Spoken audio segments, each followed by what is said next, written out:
ఆడపిల్లల జోలికి వెళ్తే అదే వారికి చివరి రోజు అవుతుందన్నారు ఏపీ సీఎం చంద్రబాబు. మహిళల ఆదాయాన్ని ఆర్జించాలని డ్వాక్రా సంఘాలు ఏర్పాటు చేశామని, ఎన్నో సవాళ్లను ఎదుర్కొని ఆ సంఘాలు నిలబడ్డాయని చెప్పారు.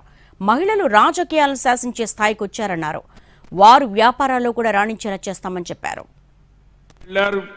ధైర్యం వచ్చింది. ఎవరైనా మగవాళ్ళు గేలి చేస్తే, ఎగతాళి చేస్తే తిరుగుబాటు చేసే శక్తిని కూడా ఇచ్చాం. ఈరోజు ఆ శక్తిని మిమ్మల్ని అందరినీ మళ్ళా కోరుతున్నా.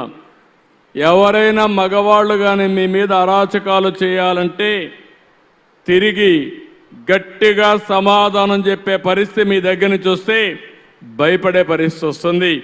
అది రావాలని మనస్ఫూర్తిగా నేను కోరుకుంటున్నా. ఇటీవల కాలంలో మనం చూసాం కొన్ని. అలాంటివి చూసినప్పుడు ఈరోజు కూడా ఒక యాప్ ఓపెన్ చేశాను.